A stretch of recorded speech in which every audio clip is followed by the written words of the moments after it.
Okay, thank you coaches for joining us. It's been a few weeks, a few extra weeks in between our last Coaches Corner webinar. So we are excited to be back on with you guys tonight. We have a really cool topic to cover with you. But before I introduce our guest tonight, we have Lisa here, our Executive Director, and she will give our welcome comments. Welcome, Lisa. Thanks, Amanda, and hi to everyone. I really wanted to come on tonight's webinar to say hello to all of you, and just also to tell you how excited we are at Skate Canada, or Skate Ontario, about this project. You know, this is something that we have wanted to do for a long time. You know, we've been working on a new strategic plan for Skate Ontario. Unfortunately, we didn't get to roll it out yet because we were supposed to do it at our conference. But, you know, you guys participated in giving us feedback for that. And a key thing that we want to really work on is coach development. And we know that that means that we need to start by understanding more about you. Other than just what we see in the locker, what coaching level you have. So in order to make sure that we're able to give you guys great development programs, we really wanted to know more about you know, how you see your coaching career, about what you need with regards to development, about, you know, areas that are of interest to you, about other areas that we can work on to help you do your jobs better, and to support you in your career.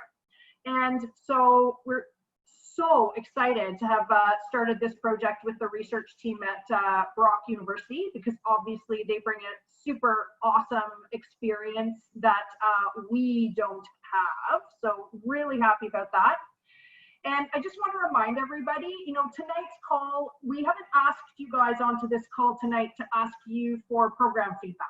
We got lots of other stuff to talk to you guys about with regards to programming, right? Like we've got all our return to play, we've got, you know, what we're going to do with events and other offerings this year, and all of our plans. And so, you know, we haven't asked you here tonight just to give us feedback on that. Tonight is supposed to be about you, right? This is about, you know, starting what we hope is a journey of many years of us doing a really good job of planning what we can do for your development as coaches. So, you know, thanks to everybody who is attending. Again, I really see this as step one, and very excited to go forward from here. So, Amanda, back over to you. Thank you, Lisa. So without further ado, we will introduce our guest tonight. So Dr. Ryan Clutterbuck and Dr. Shannon Kerwin are with us tonight from Brock University. Just a little bit of their background. So Dr. Clutterbuck conducts research in organizational behavior, sport leadership, leadership development, sport for development, and coach education. Dr. Clutterbuck's research is often collaborative and action-oriented, supporting grassroots community sport clubs and provincial and national sport organizations. Dr. Clutterbuck is also the head coach for the Canadian women's national football team that will compete at the 2021 International Federation of American Football Women's World Championships in Finland. Dr. Kerwin is joining us as well. Dr. Kerwin teaches and conducts research in the areas of organizational behavior and human resource management in sport. Specifically, Dr. Kerwin has looked at how personal and organizational values align to enhance important organizational outcomes, the role of conflict and the effectiveness of volunteer board of directors, and how leadership is developed and fostered within the context of team and organization culture. So tons and tons and tons of experience, and we've had quite a great time working with them over the past couple of weeks, getting this together for you guys. So I am going to turn this over to them. So welcome, Shannon, and welcome, Ryan. We're so thankful to have you guys here with us. Thank you, Amanda, and thank you, Lisa. Bear with me while I share my screen. Are we up? Amanda, you can give me a thumbs up. Or I guess we are. Thanks, Amanda. And thanks to everybody that's joining us on the call tonight. As Amanda was saying, it's been an exciting couple weeks getting this ready, and so we're so pleased to be able to share some of these results with you. Before we get into it, I will also want to acknowledge our Center for Sport Capacity colleague, Dr. Patrick Reed, who also contributed to this research. Let's get into it. A few opening remarks. This will be our roadmap for where we're going to go this evening. I will give you a little bit of an overview of the research. We'll talk about both the qualitative interviews that were conducted as well as the quantitative coaches survey that presumably many of you were part of as well. We'll have time for question and answers at the end. But if you have any questions along the way, by all means, put them into the chat box. We'll either address them in real time or maybe we'll come back to them at the end of the session. So we encourage you to do that. If you have questions after the session, we're happy to share our contact information so that you can reach us that way as well. So let me say a few words about the research generally. This was an exploratory study. It's ongoing, but the work that we have done would be exploratory. The purpose of this research is to better understand skating coaches, including their experiences, their needs, their wants, and challenges, as Lisa was saying. And the whole point is to use this information to get a little bit better, right? To enable the PSO to be able to do a better job of serving the members, and understanding what they need is a huge, huge piece of that. Of course, when we know our members better, there are going to be implications in terms of capacity building initiatives, resource allocations, education programs that might be rolled out, different ways of communicating, and perhaps new programs, right? All of those things are on the table. And so what did we actually do? Well, the research is a mixed method study, which means that we used both qualitative, semi-structured interviews as well as the quantitative survey. And there were some qualitative aspects to it. There were some open-ended questions that no doubt many of you responded to as well. For the semi-structured interviews, we had 11 participants, and I'll talk a little bit more about those semi-structured interviews and the process that we went through with those. The research questions developed over time in consultation with Skate Ontario. We conducted a pilot interview with a high-level figure skater before we actually interviewed anybody. The interview guide that we developed was open-ended and had probing questions. Essentially, we were looking to get a better idea of what the experiences were of high-level expert figure skating coaches. And then once we had that information, we were going to use that to compare it to the data, the information that was provided by the 363 people that contributed to the survey as well. The interviews with the 11 expert coaches were audio recorded and transcribed verbatim. And then part of our analysis was going through those transcripts. Each of them was about 20 pages, single-spaced, line by line, and pulling out common aspects or themes that we found in many or most of those surveys. So what were the commonalities between all those experts and among those experts? Once we did that, some of the themes that emerged, for example, were the importance of coach education.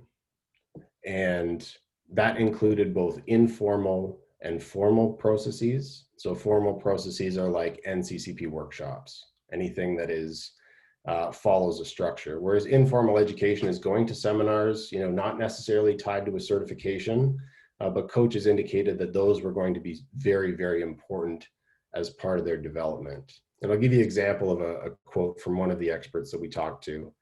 They suggested that I would advise a young person to gather as much information as they can when they're shaping how they want to approach their coaching career.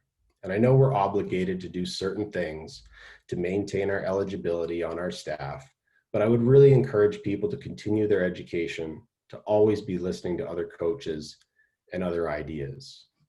And some of the ideas for the topics that might be covered included things like biomechanics, the business of coaching, strength and conditioning, sports psychology, and interpersonal relationships as well. A second theme that emerged was this idea of mentorship. And this was perhaps the most discussed issue in all of the interviews.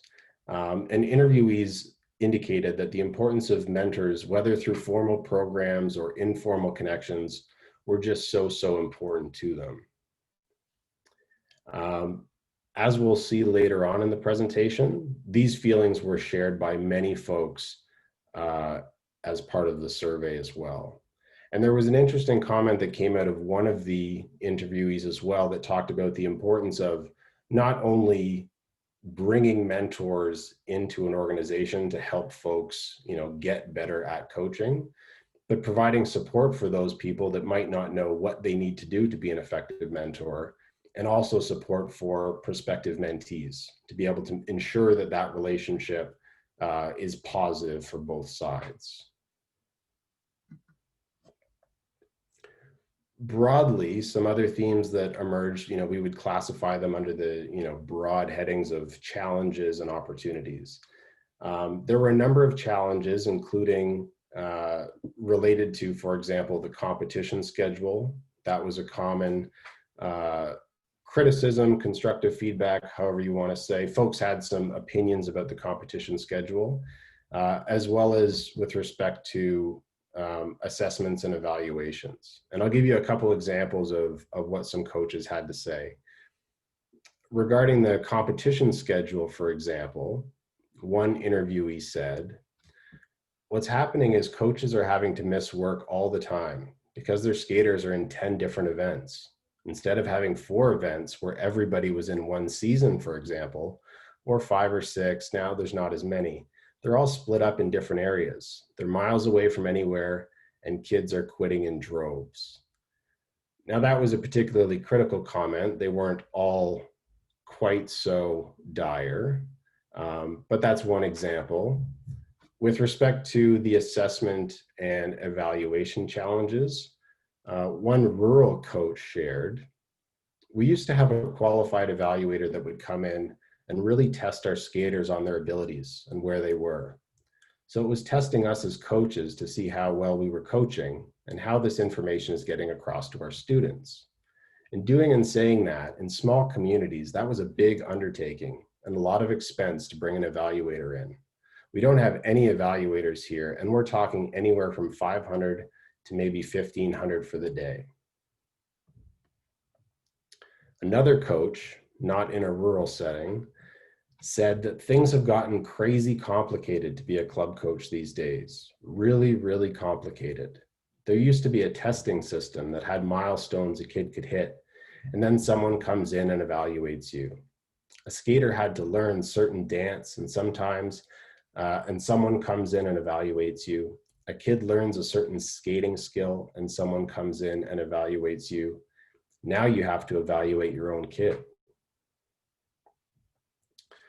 Now, not everyone described challenges such as these, but they did emerge from the data. There were also certainly opportunities. Mentoring, for example, which we've already talked about, and several coaches indicated becoming more collaborative and embracing team coaching initiatives was something that they were willing and interested in pursuing. For example, one coach shared, "Part of the problem with coaches is that we're so individual. We're not teams, and we're not a team sport. And that makes it difficult sometimes in our coaches' working relationships. It's getting more collegial, but we're not there yet. I think the coaches that you see that surround themselves with other coaches and seek out other coaches' knowledge and that work in teams are definitely the coaches that are succeeding."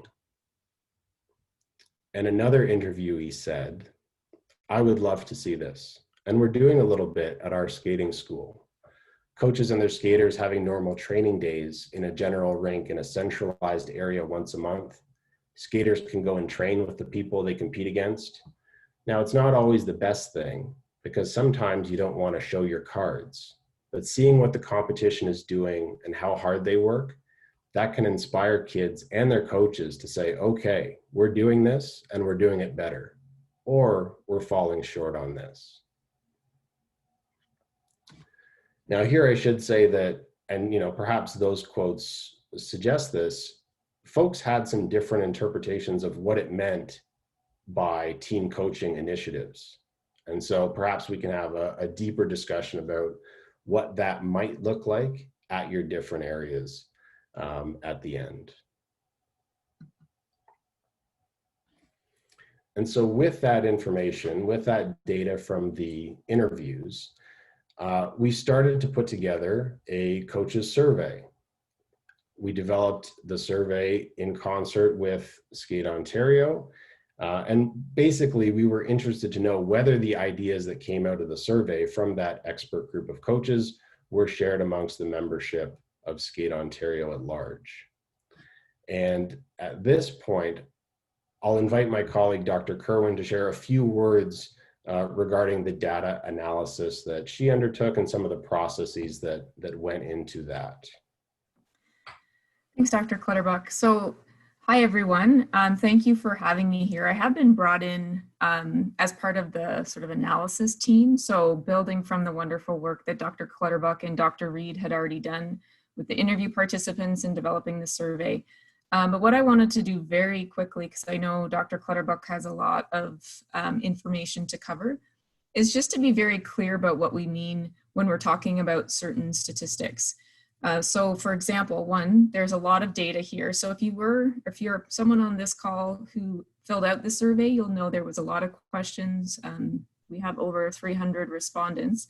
So there's certainly a lot of data, but what we're focusing on today is what is statistically different in the data or statistically interesting. And that's based on also conversations with Anne, Amanda, Lisa, and Regan that we've had with regards to what's interesting. But what we mean and what I wanted to clarify here by statistical difference is when we look at, Ryan will put a screen up that has an M as an example, and that's the mean score, which is average score. So we're looking at averages across all the data. And another interesting or something that you might think, what does that particular nomenclature mean? He'll use the term SD, which is the standard deviation. And that's just variance. So that's just looking at across all of the 300 surveys, where was the variance? Where were people thinking about things really consistently? And where was it varied? And to us as researchers, that's what's interesting. And that's what we wanted to comment on. When there's lack of consistency, why are people thinking differently? Why are mean scores or averages lower or higher in certain areas? And another key piece that Ryan will cover near the end is this idea of differences amongst groups or variations amongst groups. So running these sort of analysis difference tests, ANOVA's t-tests, to find out if there was differences in respondents by region, by coaching level, by certification, size of club, a number of members. So we're being very thoughtful about where some of these differences may be, and having you on the call here, hopefully during the question and answer period, we can get some of your feedback, because what we see in the quantitative data is that the differences are there, but why are they there? We certainly are really open to understanding or hearing your thoughts there.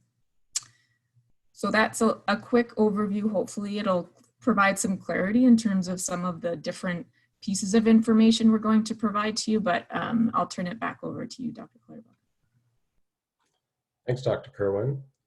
So as you were saying, the following is going to be a breakdown of the statistical data that's been gathered from coaches relating to their satisfaction with, for example, communication from the PSO, the competition structure, which we already talked about a little bit, some of the testing standards as well, and coaches' willingness to become involved in those team coaching initiatives as well as mentoring. And we'll look at some other factors as well, but those are some of the big ones that emerged in the interviews that we're going to be talking about that we saw in the survey as well.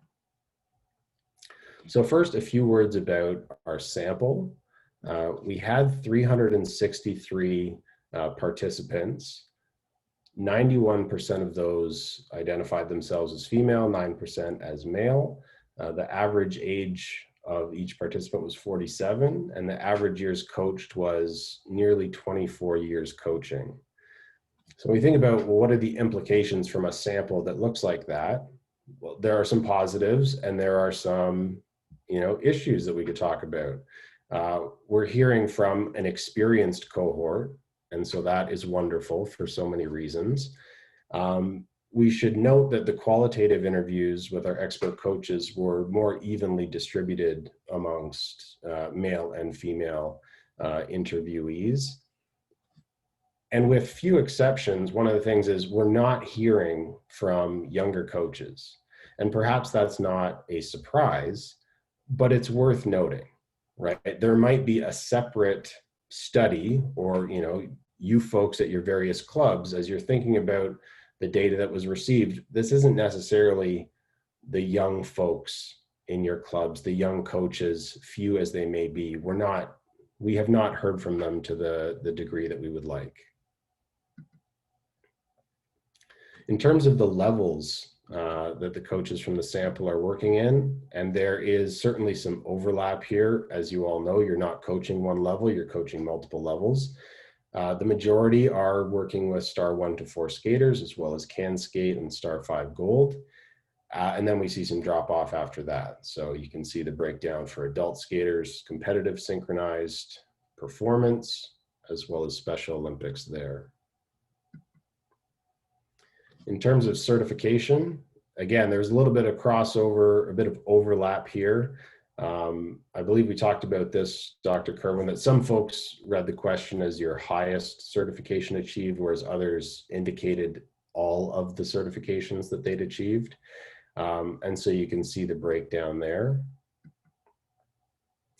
In terms of the club characteristics, coaches were coaching at clubs, and we had a nice distribution here in terms of, we were able to hear from coaches who were working in smaller towns and rural areas, right? 42% of the sample came from small towns of fewer than 50,000 folks, quarter between 50 and 250,000, and a third of the sample were from some of those larger centers, 250,000 and above.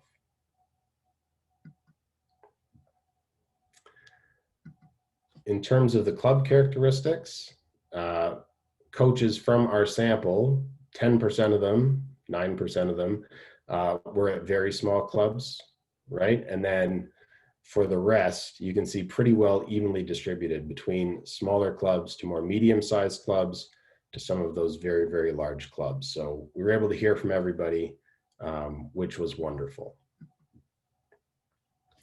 Coaches were asked, and you will know this, having gone through the survey, about their satisfaction with the PSO on many different measures: communication content, frequency, and we'll talk about those things.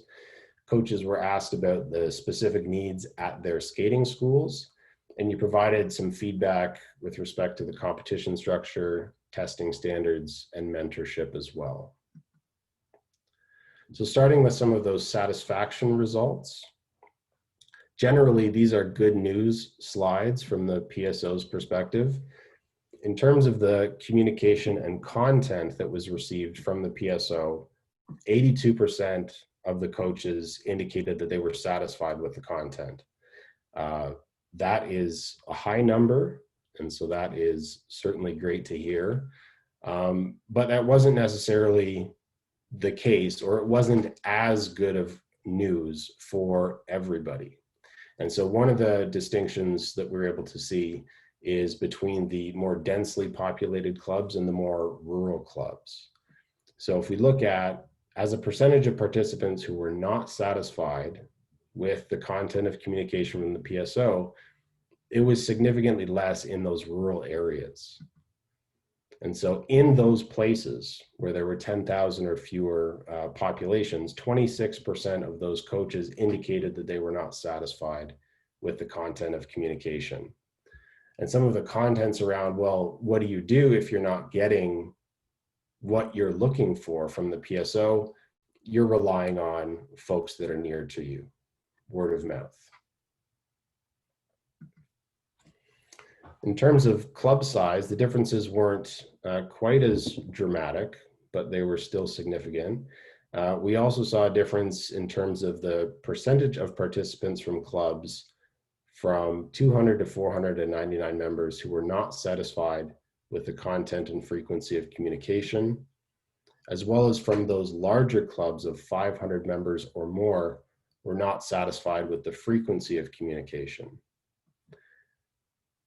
And so we don't necessarily know why that's the case. We might hypothesize that, well, as coaches from those higher membership clubs become more professionalized, maybe they have different expectations.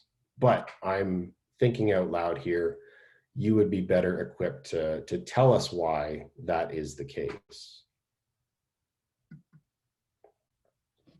In terms of the level of coaching, the skaters that each coach was working with, there was a little bit of a difference, but not a huge difference. And so if you recall, the numbers were 82% and 18% of folks were generally satisfied. The numbers were a little bit higher in the Can Skate Adult, Star 5 Gold, and Star 1 to 5 categories. So visually, another way of looking at this information is something like this. So along the y-axis, you can see, for example, the coaching levels, and along the x-axis, you're seeing a total number count of the coaches who were either satisfied by the red bar or not satisfied by the purple bar. This chart isn't particularly exciting because all it really shows us is that regardless of the level that the coaches were coming from, the relationship between satisfied and not satisfied is pretty similar. So if we saw, for example, that in Can Skate, had this purple bar been extended, that would have been an indication to us that, well, we're not communicating to those folks, or they're not getting the information that they need in order to be successful. And so while there still are some no's or not satisfied bars there, the fact that it's consistent among the groups is noteworthy. In terms of the frequency, again, this is very much a good news slide from the PSO's perspective. 87% of the coaches from our survey were satisfied, and as was the case with the previous slide, no statistical differences were found among the various categories. In terms of skating school needs, some of you may recall question 12. This was an open-ended question where we asked you, what are the things that you need in order to be successful at your various programs? So there were 34 pages of single-spaced notes that came out of that question. So there's a lot of interesting, rich data. A lot of it is very specific to the clubs that you're working with. And first of all, I want to let you know that once we've anonymized that data, that will be passed on to the PSO, so they'll have that information as well.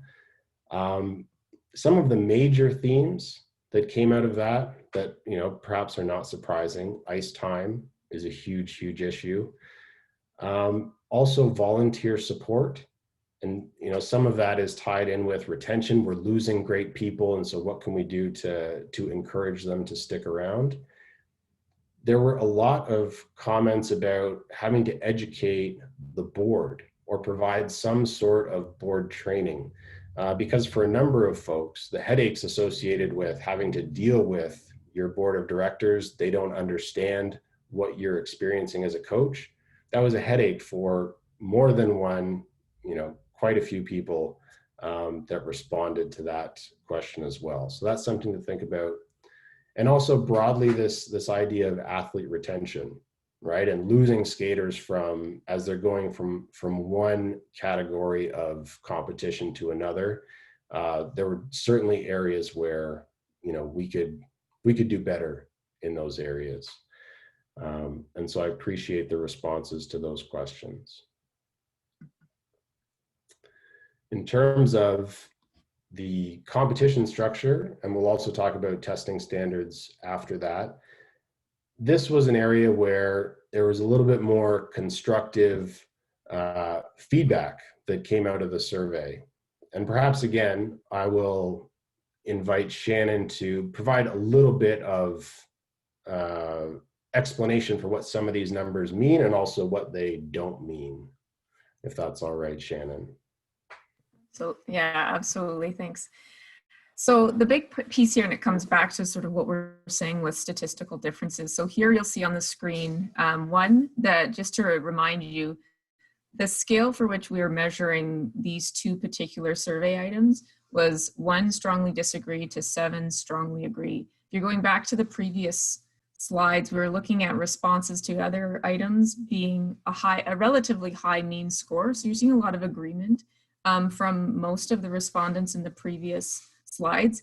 Here, these 2 questions had the most variation across all of the responses. So whether someone hit 1, 2, 3, 4, 5, 6, or 7, Ryan will put up some bar graphs, but there was equal distribution across those particular ratings. So what we're seeing is a pretty large variation in how people see, 1, the effectiveness of the competition structures, and then 2, the effectiveness of the testing standards.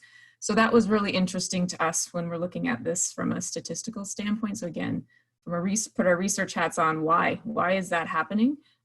So that was one of our first questions. And then the second question comes to slides that I know Ryan will be presenting. He broke down some of the ratings in the previous questions by groupings. And here what we're finding is that by groupings, there was actually statistical difference. So how we distinguish that is there's always going to be difference. So a mean score for one item is going to be different. We're never going to rate them exactly the same. But when we're running analysis to find out statistical difference, what that's showing us is that the differences aren't based on chance or measurement error. They're based on actual differences in how people are seeing these items in, again, different regions, by coaching level, by certification, etc. So for us, those differences are quite telling to say, oh, okay, different regions actually see the competition structure, as an example, differently. So let's figure out why that is. So hopefully, Ryan, that's sort of what you were looking for, but we'll get into both of these questions. Again, they were, to us, the most telling within this statistic. Yes, thanks, Shannon. And so here's a look at, these were the total responses to the question about, to what extent is the competition structure effective in enabling your athletes to compete and stay motivated? As Dr. Kerwin was saying, you can see a lot of answers across the board. We're sort of leaning towards the disagreeing area over here. Some folks somewhat agreeing, which is nice from the PSO's perspective. Not a lot of folks going to bat, feeling strongly about that. But when we take this information, and as Dr. Kerwin was saying, we look at some specific groups, we can see some folks are more displeased or less satisfied than others. One of those groups was, again, the experience of the rural coaches, coaches that come from communities with less than 10,000 people. 60% of those coaches rated either strongly disagreed, or somewhat disagreed with the competition structures being effective. In terms of coaches certification, again, we saw 57% of national level coaches rated that they disagreed that the competition structure was effective, and 54% of the high performance coaches rated that they disagreed, strongly disagreed, or somewhat disagreed as well. Here's another way of looking at that data visually. And what we see here is that coaches generally felt the same way about the competition structure, regardless of what level of skaters they coached. So we might have hypothesized, for example, at the outset of our study that star 1 to 5 skaters might be particularly frustrated with the competition structure. That proved not to be the case. Or at least it was the case that they were as dissatisfied as just about everybody else. And so why this line graph looks the way it does is because there's more skaters in these categories. There's more can skaters, there's more star 1 to 4 skaters, there's more star 5 gold skaters. And so what we were looking for, or if you were going to find some significance with a graph like this, is some spikiness or some crisscrossing. So for example, if you were to look at the difference between can skaters and star 1 to 4 skaters, if this line had shot way, way up the strongly disagree line, for example, at star 1 to 4, well, then that would have been an indication that we need to help those folks out. But as you can see, by and large, with few, very minor exceptions, these paths tend to follow along roughly the same trajectory based on the number of skaters in each category. So you're not seeing a lot of crisscrossing or spikiness there. In terms of the testing standards, again, we'll take a look at the raw numbers for how people felt about the testing standards. Again, you can see the numbers are somewhat better from the PSO's perspective related to the competition structure, but still lots of room for improvement, right? Lots of coaches are strongly disagreeing towards neither agreeing nor disagreeing. And if we take a look at the breakdown again, based on the level of skaters that coaches are working with, we see that same sort of pattern taking place. And so we didn't see a lot of variation or statistical significantly, we didn't see a lot of significant differences among or between the groups, right? You can see, as was the case with the previous chart, just about each group followed the same sort of a path with respect to how happy they were or how dissatisfied they were with the testing standards. And so we're all in the same boat there. Transitioning to a little bit of what I would consider to be good news. Some of the questions related to willingness to participate in mentoring initiatives. These numbers were much, much higher. The majority of participants agreed that they were interested in participating in a formal mentorship program. Again, we didn't see any statistical differences among the groups.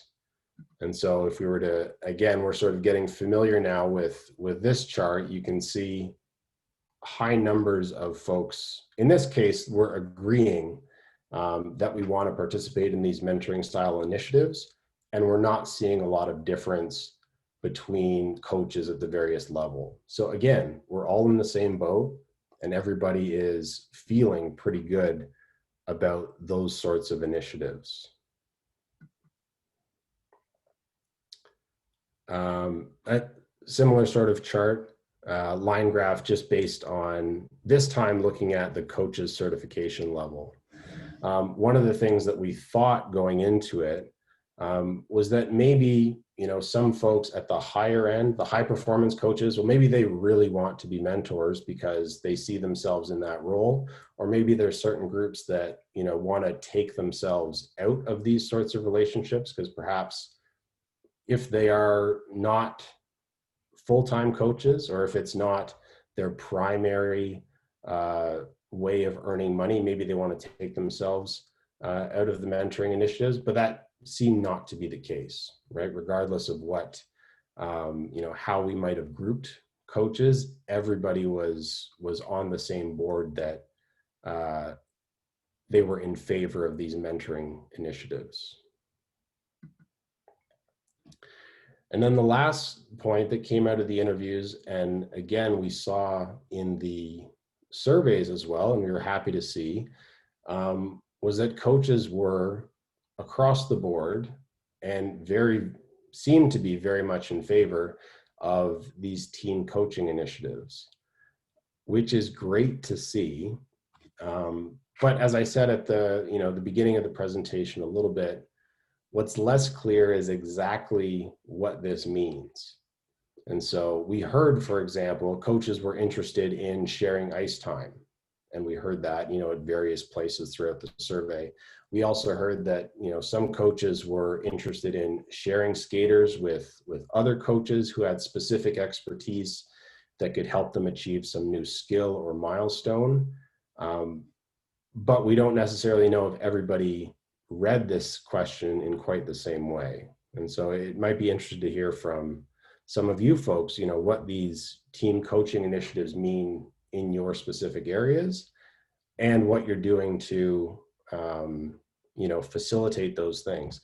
I think what you can take from this information, if you are one of these folks who indicated that you were in favor of these initiatives, is that you're not alone, right? Everybody, a lot of people, a lot of your colleagues are in favor of these collaborative team coaching initiatives.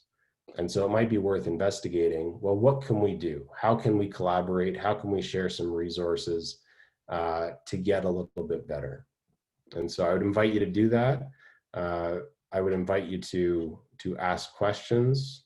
At this point, we've reached the end of our talking phase, and I'm happy to open it up if there are questions in the chat, or if people want to raise their hands, we can do that as well. So thank you for your time, and we'll open it up. Thank you.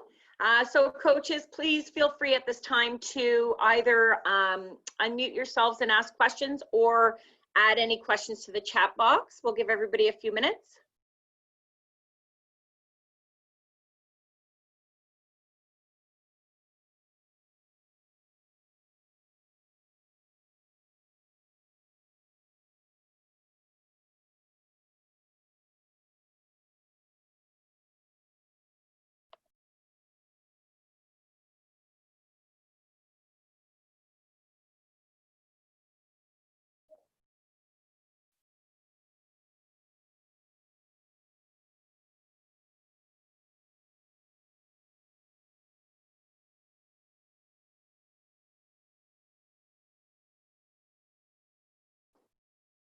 Usually once one person starts asking questions, it kind of starts it from there. So we'll give the coaches a few minutes here.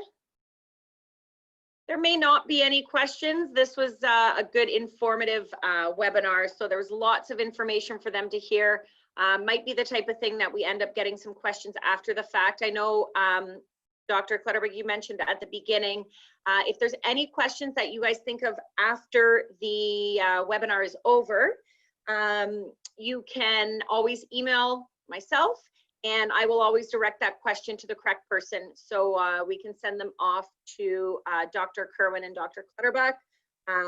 Or if it's one for Skate Ontario, you can, I'll pass it along to the correct person. So if we don't have any questions immediately, again, if you guys think of anything after the fact, please send them my way and I can pass them on to you guys. Dr. Kerwin, did you have any final comments? I think someone has a question. Okay. Is it Marg that's unmuted? Yep. Yeah. Oh, okay, perfect. Hi, Mark, how are you? I'm good. Good. Just a Go ahead minute. with your question. Sure. Whoa.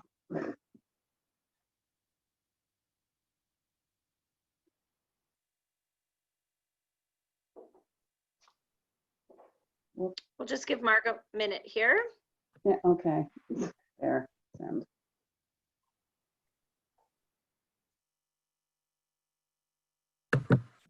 There's two questions Yeah, in so Mark's questions. Yeah. So Mark's question, I think, is similar to one of the other questions we have. So again, this was awesome. I'm interested in what you think our current immediate goals should be based on your information. And Mark's question was similar to that, quite informative, but what's next and where do we go from here?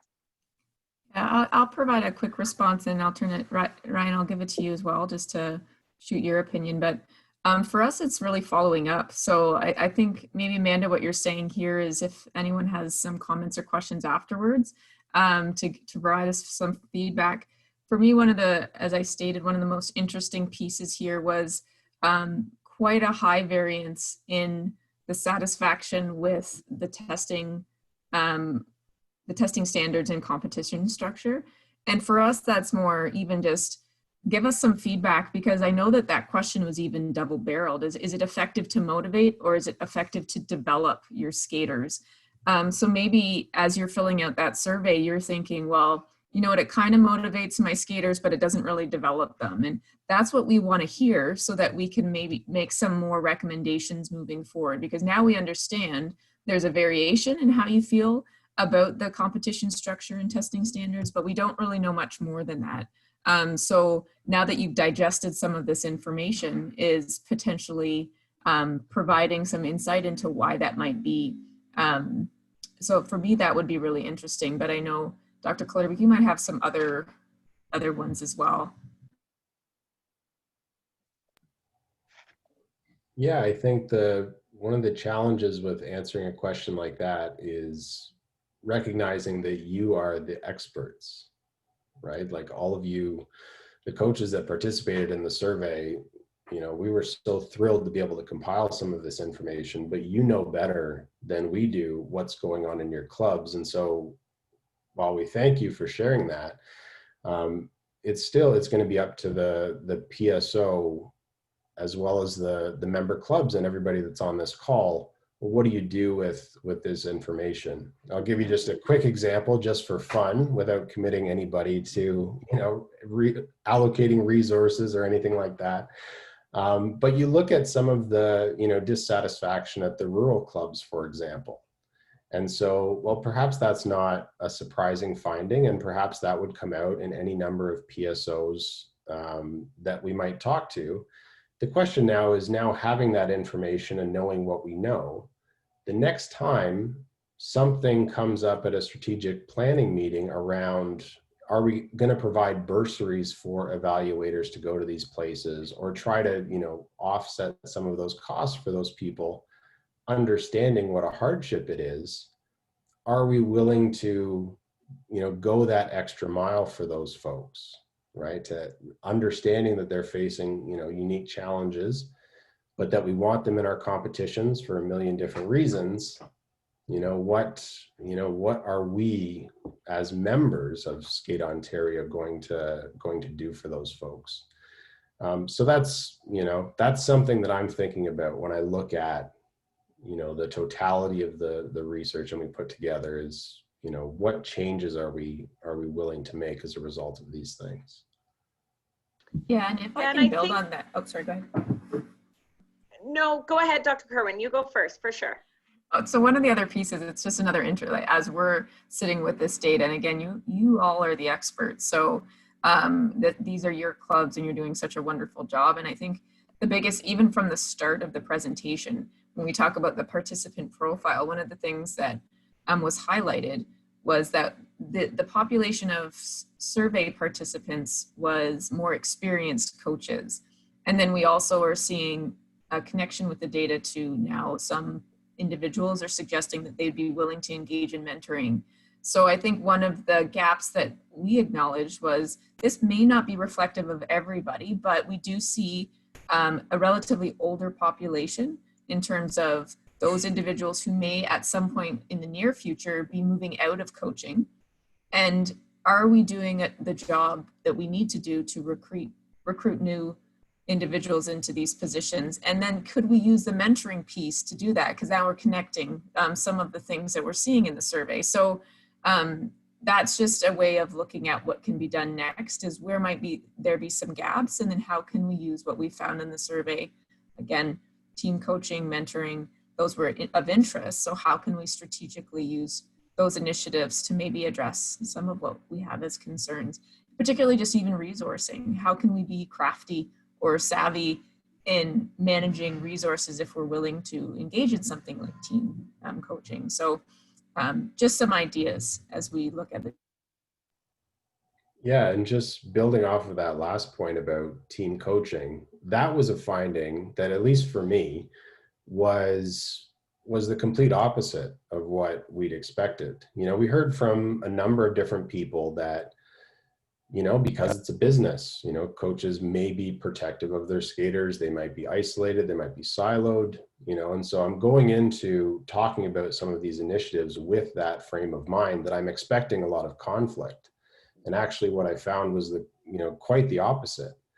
And so that, I hope, should give folks at the various clubs, some confidence that the people around you are as interested in collaborating and sharing as you are. And so now what you do with that information is going to be up to you. But I would love for one of the outcomes of this research to be more collaboration between the clubs as well as the PSO. I think that would be a wonderful outcome from this work.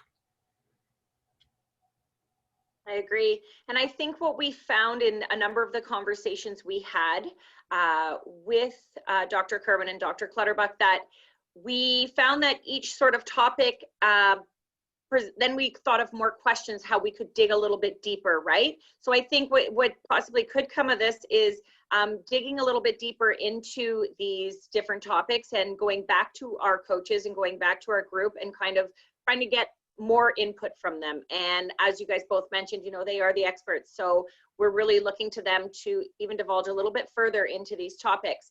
I'm also going to invite Lisa back on. Give her a heads up. So I'm going to invite Lisa back on, and just maybe Lisa can comment too about our approach from Skate Ontario and what our next are with the project.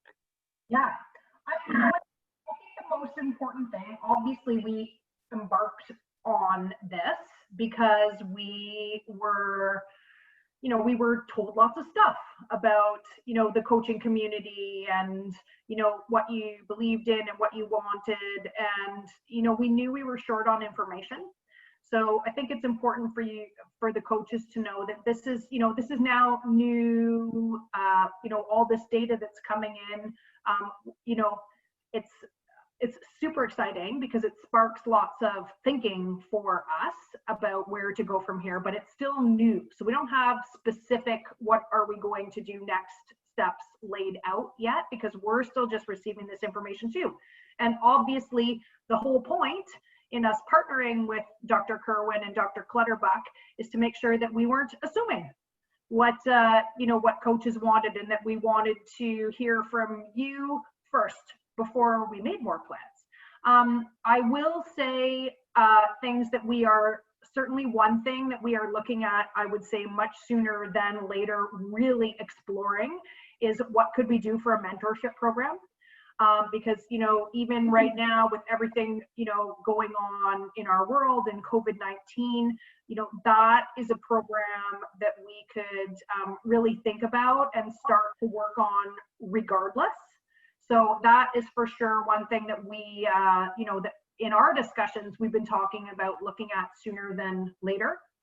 And, you know, as Amanda said, also, you know, yeah, lots of, you know, the answers have given us lots more questions too. So, you know, we'll lay out a map of next steps from here and, you know, stay in touch with you guys. And, you know, I think you know, I mentioned at the start, we have a new strategic plan that identifies, you know, really looking at our coach stakeholder group and coach development carefully. So this is intended to be a, you know, long-term conversation and sort of base for our planning going forward. Thank you, Lisa. We do have another comment in the chat box here. So I'm thinking perhaps that because of the large number of older coaches that replied to the survey, many might be thinking of team coaching as a way of winding down their careers. So they don't have to have the same commitment that they have had over many years, but rather sharing the workload. That's definitely a very interesting, you know, view on how popular that sort of team coaching topic was, for sure. Dr. Kerwin or Dr. Clutterbuck, do you have any input on that? And someone else has commented, very true. So that could be definitely, part of that could be the coaches that completed the survey. Any thoughts? Yeah, absolutely. And I think those are the comments that we want to hear, because I think going back to the point, one of the things that we're aware of is that many people will fill out surveys and they think, okay, nobody's really listening. But a good piece of why we are presenting today was to tell you that we are listening and wanting to get some of this information. So absolutely, that makes sense.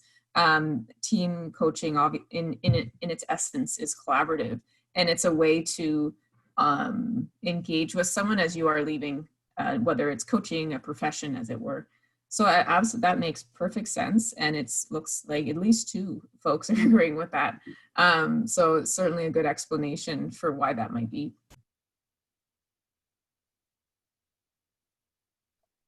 For sure. And again, like we mentioned, like Lisa and I mentioned, a lot of these the results of the survey have brought up some more questions. So this could possibly be definitely something that we could explore further, for sure. That's awesome. Thank you. Okay, so we're going to wind down here. I want to send a huge thank you to Dr. Clutterbuck and Dr. Kerwin for joining us. I know how much I have enjoyed this project, with my role being coordinator of coaches. This project has been really exciting to be a part of, so that we can learn more about their needs, what they want from us as a PSO. It's been great to work with everybody, and thank you, Lisa, for always joining us and opening comments and all your input with everything. So again, coaches, if you have any more questions, don't hesitate to email them if they come to you after. Thank you all for joining us again tonight for another Coaches Corner. We will have a few more coming up, so stay tuned for more information on those. And thank you again, Dr. Kerwin and Dr. Clutterbuck. It's been great having you guys with us tonight. Thank you, everybody. Enjoy your night. Take care.